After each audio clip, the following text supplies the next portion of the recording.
Bonjour et bienvenue aux abeilles de Fred. Dans l'épisode d'aujourd'hui, nous allons parler de comment faire du miel avec du matériel amateur. Parce que souvent on voit ça avec des professionnels qui ont entre guillemets, c'est des chaînes, c'est des opercules, ça range les cadres, ensuite ça va dans les centrifugeuses, etc. Donc moi, ce que je vais vous montrer, c'est complètement différent. C'est fait avec du matériel que pratiquement tout apiculteur amateur a à sa disposition. Donc écoutez, je lance une pub et on voit ça en image. Avant d'attaquer, je vais vous expliquer rapidement ce que nous allons voir. Donc nous avons vu dans l'épisode précédent la mise en place des chasses abeilles pour récupérer les hausses sans abeilles. Donc les chasses abeilles ont été mis, vous l'avez vu, vous l'avez en image dans l'épisode d'avant, donc vous pouvez le regarder. Et je suis retourné récupérer les ruches avec, bien sûr, les hausses. Parce que là, elles étaient sur un rucher que j'ai en Ardèche, et là je les redescendais dans le Gard, là où je peux le faire, là où je peux extraire le miel plus facilement. Donc on va utiliser comme matériel du matériel que normalement tout apiculteur amateur a à sa disposition, c'est-à-dire un bac à désoperculer, c'est un bac classique en plastique, c'est l'entrée de gamme que l'on retrouve dans tous les magasins apicoles, c'est pas du matériel haut de gamme, vous allez voir ça en image, c'est vraiment le basique qu'il faut, c'est pas, voilà. Sans ça, tout est faisable, mais c'est très compliqué. Mais donc c'est quand même le basique, donc bac à désoperculer. Donc bien sûr, il faut un couteau et un peigne. Donc vous allez voir deux types de couteaux, un couteau classique à désoperculer, un couteau électrique qui chauffe et le peigne quand le couteau ne passe pas, ou certaines personnes le font qu'avec le peigne parce qu'ils préfèrent le faire avec les griffes. Moi je dis le peigne, je ne sais pas vraiment si c'est le nom exact, mais bon, voilà. Donc chacun le fait avec ce qu'il veut. Le couteau électrique que j'ai, c'est un couteau que j'ai acheté sur un site sur internet, un site où c'est pas cher. Je l'ai payé 20 euros. 20 euros, ça marche. Honnêtement, ça marche très bien. J'en suis content. Il y a un thermostat pour régler les températures, etc. Donc, ça ne brûle pas le miel, ça n'endommage pas, etc. On désopercule, ça fond la cire et c'est fini. On n'est pas en train de faire ça avec une marmite. Donc, vous posez pas trop la question là-dessus. C'est pas au détriment de la qualité du miel. Nous, avec le collègue, on préfère faire de cette façon, d'autres le font d'une autre façon. Il y en a qui le font avec le couteau, qui le mettent dans l'eau chaude, etc. Il y a plein de systèmes, Prenez bien sûr ceux qui vous conviennent le mieux. Donc, bien sûr, les couteaux pour désoperculer. Ensuite, le miel, une fois que c'est désoperculé, on va le passer dans une centrifugeuse. Donc il y a deux types de centrifugeuses. Nous on a un modèle, il existe un autre modèle.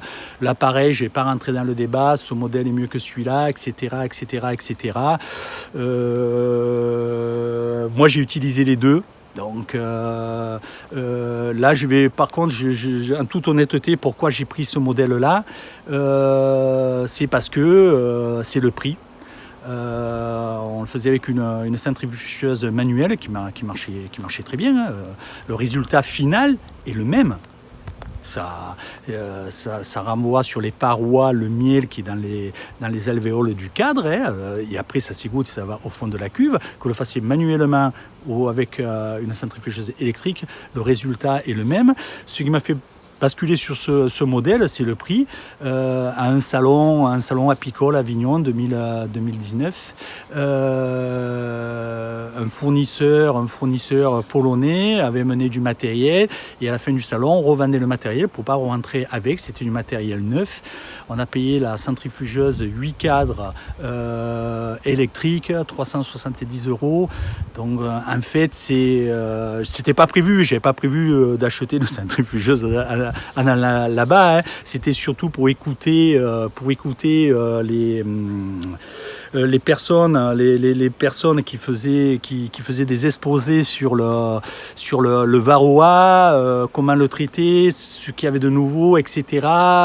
Donc c'était surtout pour ça que j'étais allé. C'était pas pour chercher une centrifugeuse, loin de là. Mais c'est l'occasion, le prix qui m'a fait que je l'ai vu. J'ai vu le prix, j'ai posé la question, j'ai demandé c'était le prix et voilà, et je l'ai acheté. Une fois que c'est passé, bien sûr, dans la centrifugeuse, on fait couler le miel dans un seau apicole. Hein. Après, vous pouvez prendre ce que vous voulez aussi. Hein.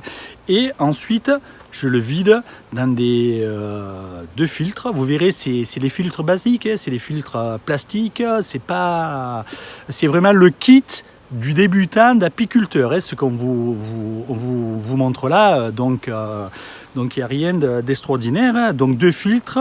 Le premier est un filtre qui est plus gros que le second, ce qui est logique. Il arrête les plus gros morceaux de cire qui restent dans le miel après la désoperculation, ou les déchets ou les impuretés, excusez-moi, qu'il peut y avoir dans le miel. Et le second qui est beaucoup plus fin, qui lui, normalement, doit pratiquement tout arrêter. Une fois que c'est dans votre maturateur, il faut le laisser, nous on le laisse une quinzaine de jours, le miel, on referme, on le laisse une quinzaine de jours, et ensuite tout ce qui est les petits morceaux de cire très fins, presque liquides, vont remonter à la surface, et ensuite on retire tous les détritus, toutes les matières qui restent, on les retire pour que le miel soit propre et avant de remplir les pots. Hein. Donc il y a 2 façons de faire deux façons, non, il doit y en avoir plus de 2. Hein. Moi j'en connais 2, mais je ne suis pas l'encyclopédie de l'apiculture. Hein. On peut le faire avec une écuelle pour nettoyer par-dessus. Moi, ce que je fais, parce que j'avais vu ça et j'ai trouvé ça bien, je l'ai testé, j'y suis arrivé, donc depuis je fais comme ça. Je prends un torchon humide que je pose sur la surface, bien comme il faut, sur la surface du décanteur. C'est des petits décanteurs, c'est pas des 300 litres, hein, ou des 800 litres, hein, donc ça se fait facilement, hein, vous verrez ça en image. Hein, il ne faut pas avoir un torchon de 15 mètres carrés, hein, on n'en est pas là. Hein, on n'en est pas là. Et je le pose, comme il est humide, tout ce colle dessous, je le retire rapidement et je l'enlève. Et là, ça me laisse un miel très propre. Après, je remets le couvercle et je peux, avec le bas, il y a les robinets, pour remplir mes pots. Donc voilà, le but de cette vidéo, c'est ça, c'est que vous le voyez en image et que vous compreniez, pour ceux qui savent pas comment c'est fait, l'opération de faire du miel. Donc vous verrez que dans le miel, on ne rajoute rien. On ne rajoute pas de conservateur, on ne rajoute pas d'arôme, on ne rajoute rien du tout. C'est les abeilles qui font le travail. Et nous, on se contente de récolter, filtrer, mettre en pot et le manger, bien sûr. Et le manger parce que je fais partie de ces gens qui aiment ça. Et comme tout apiculteur, son miel est toujours le meilleur. Donc, vous pourrez voir aussi que l'année 2021, comme chez tout le monde, c'est pas une bonne année. Très peu de miel. Vous verrez ça, puisque moi je pèse les os avant, quand on les sort de la ruche, on les pèse et ensuite on les repèse avec les mêmes cadres, parce qu'on marque les cadres pour être sûr de bien les remettre dans les ruches. Et donc une fois que j'ai le poids du départ et le poids de l'arrivée, c'est le miel plus l'opercule. Parce que l'opercule fait partie dedans. Donc le poids que je trouve va être toujours supérieur à la sortie. Bon, après, il n'y a pas 40% d'écart. C'est quand même relativement juste. Pourquoi j'ai fait ça? Parce que comme je vous l'ai déjà dit, je ne suis pas un producteur de miel. C'est pas que ça ne m'intéresse pas, c'est qu'il y a des gens dans le village qui en font leur métier. Je ne vais pas être en concurrent avec eux là-dessus. Je suis plus attiré par l'élevage, par trouver les bonnes reines, voir ce que le font en production. C'est pour ça quand même que la production pour moi c'est important. C'est juste pour pouvoir mesurer la qualité de la reine. Parce qu'avant tout, un apiculteur qui a des ruches, c'est quand même, en règle générale, c'est pour faire du miel. C'est pas pour aller promener ses abeilles le soir. Hein. C'est pas un animal domestique comme un chien. Hein. Donc c'est pour ça que c'est intéressant de savoir si une ruche, une reine, elle va donner des essaims performants ou pas. Donc c'est pour ça que je fais toujours quand même une sélection. Et comme cette année, j'ai mis là au châtaignier, comme vous avez pu le voir, 2 ruches qui sont en production. Une reine 2019, une reine 2020 et 2 essaims 2021 avec des reines différentes. Et en fonction de ça, je vois. Donc je vois ce que ça me donne les essaims de l'année avec des reines différentes, voir est-ce que j'ai le même résultat, est-ce que je ne l'ai pas. Elles sont mises au même endroit le même jour et elles sont retirées le même jour. Donc il n'y a pas. Et elles sont posées sur la longueur et elles sont posées côte à côte. Donc s'il y a une dérive, elles s'équilibrent à peu près. Donc voilà. Et ensuite, sur les extrémités, je mets les ruches les plus fortes. Donc bien sûr, comme je vous ai dit, il y en a une reine, on va dire une reine bleue et une reine verte. Donc la reine verte, c'est la plus vieille. C'est la plus vieille. Donc je la compare aux résultats de l'année dernière. Bon, cette année, c'est une mauvaise année, mais je vais en tirer quand même une idée, voir la baisse de production qu'elle a dans le temps, parce qu'une reine, elle a un pic d'activité, comme tout le monde, comme l'être humain, il a un pic d'activité à un certain âge. Jeune, il monte, il a un pic d'activité, il se maintient, et après il descend. Mais c'est pareil pour les animaux, c'est pareil pour les abeilles. Donc ça me permet de voir ça. Et ça me permet aussi de regarder une reine qui, l'année dernière, avait de bons résultats, voir la deuxième année, une reine de l'année qui avait eu de bons résultats. Pardon, une abeille qui venait m'embêter, voir ce que le donne l'année d'après. Donc voilà, moi je fais comme ça, c'est ma façon de faire. Donc écoutez, on va voir ça en image. Donc vous verrez aussi le collègue. Je ne l'ai pas présenté quand j'ai filmé parce qu'on était un petit peu à la bourre. Surtout qu'on a fait ça chez lui là, dans un studio qu'il a à côté de sa maison, qu'il a eu la gentillesse de mettre à disposition pour qu'on puisse faire le miel. Surtout que vous savez que quand on fait du miel, ça colle de partout après. Donc on a essayé quand même de pas trop salir et on a nettoyé quand même avant de partir, pas tout, mais une grosse partie. Donc vous découvrirez aussi en image François, avec qui on a 4-5 ruches ensemble. Comme ça, lui, il en garde chez lui. Moi, il en a 2 chez lui, j'en ai 3 ici, voilà, et après on les amène ensemble faire un petit peu de miel, comme ça tout le monde a un intérêt, on a un intérêt commun, ça nous fait porter les ruches à 2, c'est plus facile, et puis on partage en même temps un loisir. Donc maintenant, on va voir ça en image. Nous attaquons par la présentation du matériel. Donc déjà pour extraire du miel, il faut bien sûr des hausses avec du miel dans les cadres. Donc ici nous avons quelques-unes. C'est celle que vous avez vue dans la précédente vidéo où j'ai mis les chasses abeilles. c'est le modèle basique que j'ai acheté dans un magasin apicole. Donc ici, sur la partie où vous voyez le clou, on pose le cadre et on des opercules. Vous verrez ça tout à l'heure en image. Ici, le modèle de couteau que l'on utilise avec le peigne. Donc un couteau normal pour désoperculer, un électrique et un peigne pour griffer les opercules. Et ici, un réfractomètre pour vérifier le taux d'humidité dans le miel. Une centrifugeuse qui est ici, c'est un modèle électrique, 8 cadres de hausse, un seau dessous pour récupérer le miel. Ici, on en a plusieurs, ce sont des maturateurs.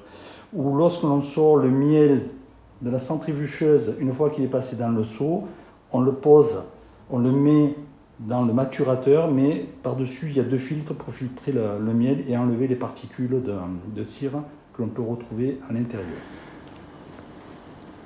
Nous sommes en train de remplir la centrifugeuse. C'est un modèle tangentiel. Alors la différence qu'il y a avec le modèle radiaire, c'est que les cadres ne sont pas mis dans le même sens. Ici sur le tangentiel, ils sont mis à plat, c'est-à-dire que l'on extrait un côté du miel et ensuite il faut tourner les cadres. Que sur l'autre modèle, vous avez les cadres qui sont comme ceci. Le moteur tourne dans un sens et après dans l'autre, donc il n'y a pas une seconde manipulation. Vous pouvez tout extraire à une seule manipulation. Donc voilà la désoperculation avec le couteau électrique. François est en action. C'est le professionnel amateur de la découpe. Hein. Il s'applique.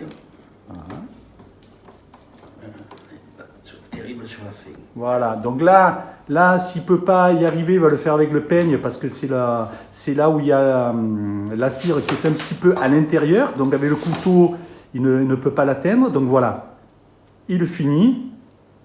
Et le peigne magique. Vous pouvez remarquer quand même, il a un sacré coup de poignet. Je m'entraîne.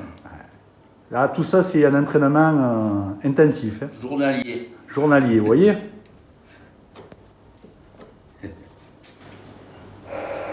Voilà, François attaque le deuxième cadre, il est bien chaud là. Hein.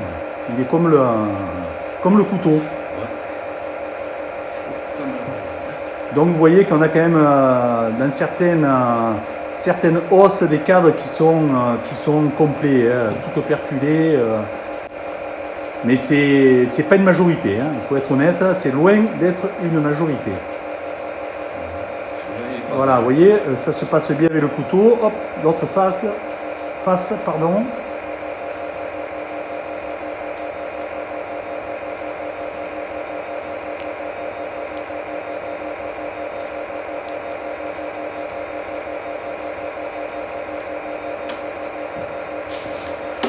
Et voilà. Juste le bord à finir. Et ensuite, dans la centrifugeuse. Donc ici, l'extracteur est plein. On va lancer. Hop, je remets les câbles comme il faut. C'est pas le souci. C'est des choses qui arrivent. La centrifuge, voilà. Ça déplaque bien sur le bord. Donc là, on la lance. Et on monte la vitesse au fur et à mesure, hein. On ne la lance pas à fond. Alors, ce qu'il faut savoir, c'est que quand il y a un déséquilibre, systématiquement, elle va bouger. Si on va trop vite, elle saute. Et donc, il ne faut pas arriver au gros point de vibration parce que vous abîmez les cadres et vous abîmez aussi votre centrifugeuse. Mais c'est valable pour une centrifugeuse électrique comme une centrifugeuse manuelle. Hein. C'est exactement pareil. Donc là, j'augmente la vitesse.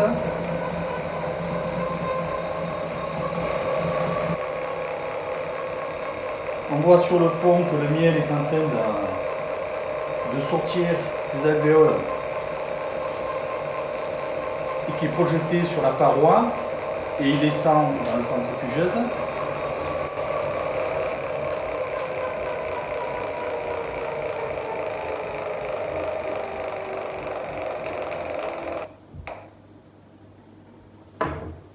Voilà, là il y a un côté qui a été fait.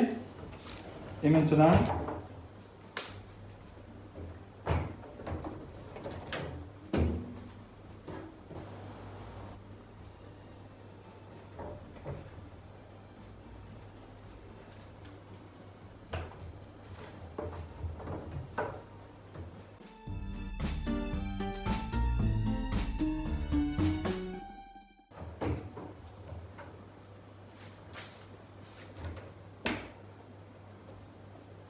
voilà, les cadres sont tournés et je relance pour faire l'autre côté.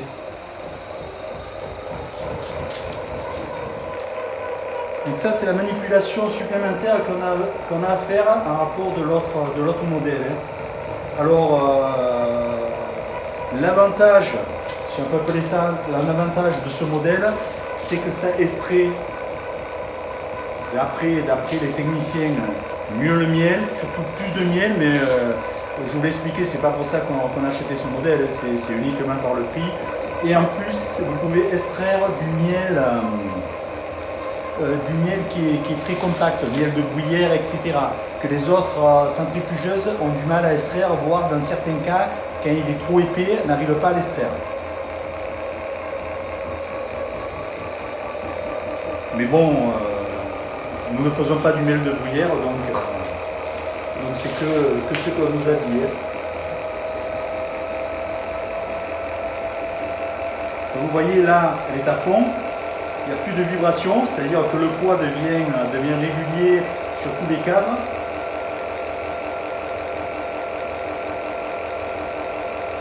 Alors, il faut les laisser quand même quelques minutes pour que ça extrait tout. Donc voilà, pour cette série, c'est fini, l'extraction est terminée. Hop, je vais vous montrer. Donc, comme vous pouvez le voir en image, sur l'image, il n'y a plus de miel dans les cadres, c'est léger. Et les cadres, on les repose dans la hausse sur laquelle on les a retirés. Voilà, on est en train de préparer la deuxième extraction de cadre. Donc, le problème majeur que je trouve sur cette centrifugeuse, c'est pas de tourner les cadres une fois dans la manipulation. Ça c'est pas gênant, hein. C'est une perte de temps, mais on fait pas 3 tonnes de miel, hein, donc ça nous gêne pas. C'est beaucoup plus rapide et beaucoup mieux que de le faire avec une centrifugeuse manuelle. Non, ce qui est le plus embêtant, c'est qu'on peut mettre 8 cadres de hausse et une hausse contient 9 cadres. Donc il y a toujours un cadre qui vient d'une autre hausse. Donc ici, j'ai un cadre qui vient de la hausse qui était juste avant. Donc je le marque pour bien aller le reposer dans sa hausse de départ. Parce qu'après, on remet les hausses sur les ruches, sur les corps de ruches où on les a enlevés, pour que les abeilles viennent les lécher. C'est-à-dire les nettoyer, récupérer ce qui reste de miel à l'intérieur. Et comme ça, s'il y a une maladie dans une hausse, on ne le répercute pas sur une autre. Donc voilà. Allez, on lance ça. Et voilà, c'est parti.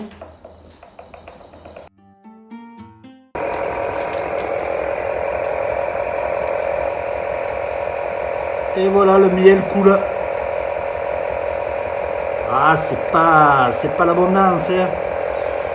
Mais bon, on va manger.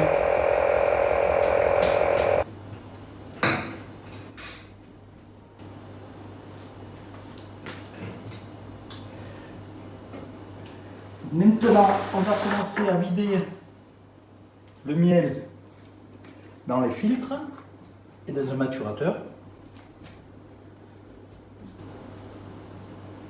Donc ici, au départ, c'est un filtre qui est plus épais. Il arrête les gros morceaux de cire. Et ce qui passe est arrêté par le second filtre qui est plus fin.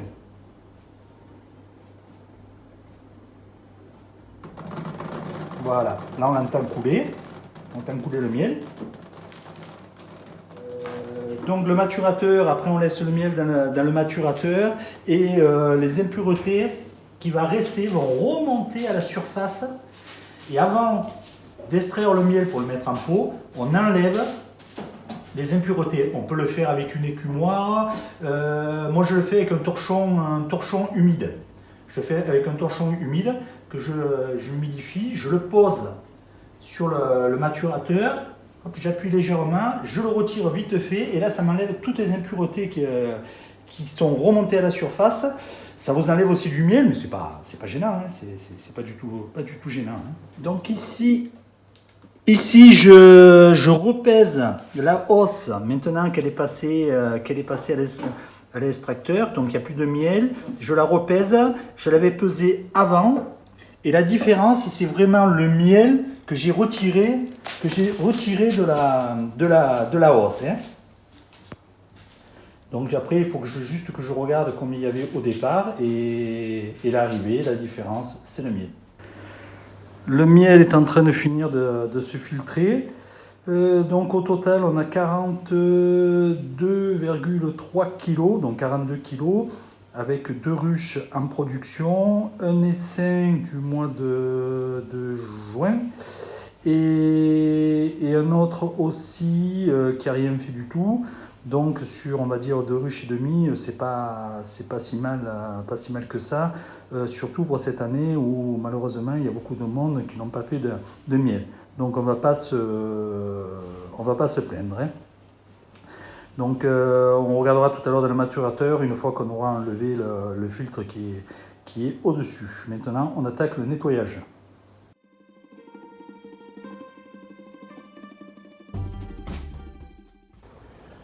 Nous sommes de retour au rucher, donc ce matin le miel, cet après-midi on repose les hausses sur les ruches respectives afin que les abeilles puissent venir lécher et récupérer le miel restant. Je fais de cette façon, comme ça, s'il y a une maladie dans une ruche, elle ne se propage pas aux autres ruches. Certains apiculteurs font une pile de hausses et laissent toutes les abeilles venir lécher. Moi je fais différemment. Après, comme toujours, hein, chacun sa méthode et chacun fait comme il lui semble la meilleure façon. Donc, ici on ouvre la ruche, le couvre-cadre. Voilà, la reine n'est pas là. Je peux les faire tomber. C'est fait. Donc, hop, on prévient un petit peu tout le monde parce que là, sans les hausses, ça fait du monde dans le corps. C'est archi plein. Donc, vous pouvez voir que les lanières anti-varroa ont été mises et dès que je retire les hausses, je mets systématiquement le traitement anti-varroa. Comme ça, je sais que c'est en place. Hein. Donc je repère bien où il est le couvain et je les mets bien sur le couvain. Hein. C'est de cette méthode qu'il faut procéder. J'en ai profité aussi de l'ouverture pour recentrer le couvain. Le couvain est recentré sur le milieu de la ruche. Donc maintenant, je mets la hausse, c'est mis. Donc maintenant, je laisse les abeilles venir lécher, je l'enlèverai dans quelques jours.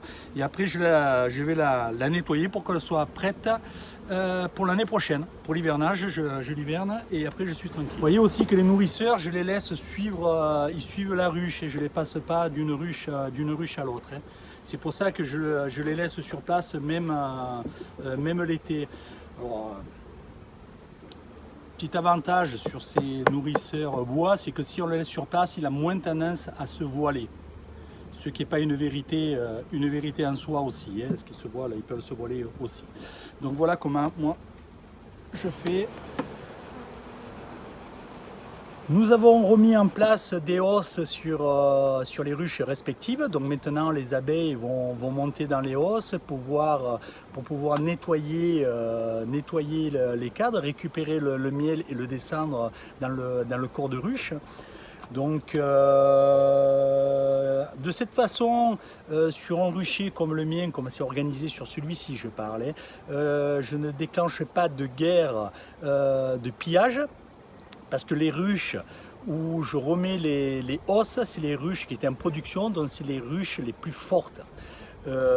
Les autres ruches à côté, c'est que des essaims, hein, donc c'est pas un essaim sur 3 ou 4 cadres, 3 cadres plus souvent que 4 actuellement, va venir faire la guerre à une ruche qui est complète, hein.